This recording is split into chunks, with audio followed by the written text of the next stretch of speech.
ঘনীভূত হচ্ছে তৃতীয় বিশ্বযুদ্ধের আশঙ্কা। বিশ্ব রাজনীতির বাতাসে ভাসছে যুদ্ধের গন্ধ। আগাম প্রস্তুতি নিতে শুরু করেছে পরাশক্তিগুলো। মজুত করা হচ্ছে খাদ্য, নির্মিত হচ্ছে পারমাণবিক হামলা প্রতিরোধী ভূগর্ভস্থ বাংকার। তবে কি সত্যি দোরগোড়ায় তৃতীয় বিশ্বযুদ্ধ? বিস্তারিত আরিফ হাসানের প্রতিবেদনে।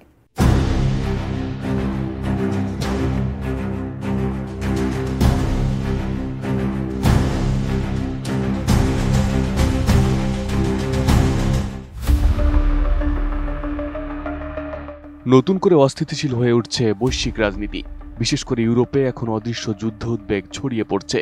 আশঙ্কা বাড়ছে, রাশিয়া ইউক্রেন সংঘাত যদি ইউক্রেনের সীমা পেরিয়ে যায়, তাহলে 2025 বা 2026 সালে শুরু হয়ে যেতে পারে তৃতীয় বিশ্বযুদ্ধ। এরই প্রেক্ষাপটে আগাম খাদ্য মজুদের ঘোষণা দিয়েছে সুইডেন। দেশটির কৃষি মন্ত্রণালয়ের অধীন সংস্থা বোর্ড অব এগ্রিকালচার জানায়, বর্তমান বৈশ্বিক পরিস্থিতি যে কোনো সময় ভয়াবহ রূপ নিতে পারে। তাই জনগণের খাদ্য নিরাপত্তা নিশ্চিতে সরকার গুদামে শস্য ও অন্যান্য খাদ্য মজুদের সিদ্ধান্ত নিয়েছে।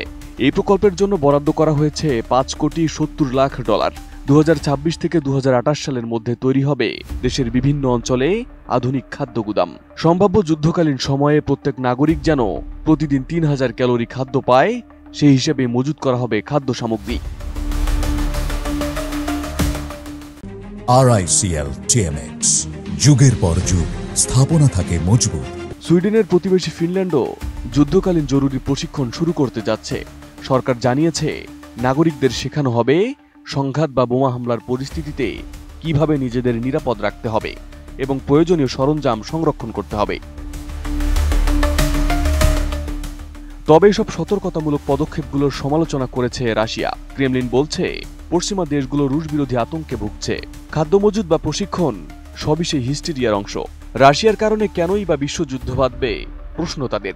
তবে রাশিয়ার এই বক্তব্যে আশ্বস্ত হচ্ছে না কেউই, কারণ ইউক্রেন যুদ্ধে রাশিয়ার পারমাণবিক অস্ত্র ব্যবহারের হুমকি ইতোমধ্যেই বহুবার উচ্চারিত হয়েছে প্রেসিডেন্ট ভ্লাদিমির পুতিনের মুখে। বিশ্লেষকরা বলছেন, বর্তমান বিশ্ব রাজনীতি যেভাবে এগোচ্ছে, তাতে পারমাণবিক সংঘাতের ঝুঁকি আগের যে কোনো সময়ের চেয়ে বেশি। রাশিয়ার হাতে রয়েছে প্রায় 6000 পারমাণবিক ওয়ারহেড, আর যুক্তরাষ্ট্রের হাতে রয়েছে 5000-এর বেশি। এছাড়া চীন, ফ্রান্স, যুক্তরাজ্য, ভারত, পাকিস্তান ও উত্তর কোরিয়ারও রয়েছে পারমাণবিক অস্ত্র। বিশ্ব এখন এমন এক ভারসাম্যের উপর দাঁড়িয়ে আছে, যেখানে এক দেশের ছোট্ট ভুলই পুরো মানব সভ্যতাকে বিপর্যয়ের দিকে ঠেলে দিতে পারে।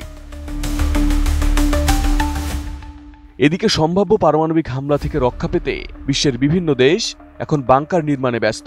সরকার থেকে শুরু করে ধনকুবেররাও নিচ্ছেন ব্যক্তিগত নিরাপত্তা ব্যবস্থা। যুক্তরাষ্ট্র ইতিমধ্যে নির্মাণ করে ফেলেছে Cheyenne mountain complex, Raven Rock mountain complex এবং দ্য সার্ভাইভাল কন্ডো প্রজেক্টের মতো শক্তিশালী সামরিক বাংকার, যেখানে পারমাণবিক বিস্ফোরণেও টিকে থাকার মতো ব্যবস্থা রয়েছে। হামলা থেকে সতর্কতার দিক দিয়ে পিছিয়ে নেই সুইজারল্যান্ডও। দেশটির প্রতিটি নাগরিকের জন্যই পারমাণবিক আশ্রয় কেন্দ্র রয়েছে।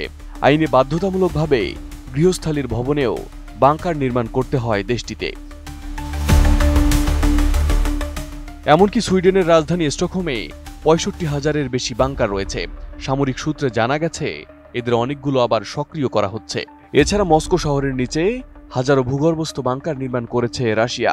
2016 সালে রাশিয়া ঘোষণা দেয়, সংকটের সময় 1,20,00,000 মানুষকে আশ্রয় দেওয়া সম্ভব হবে এসব স্থাপনায়।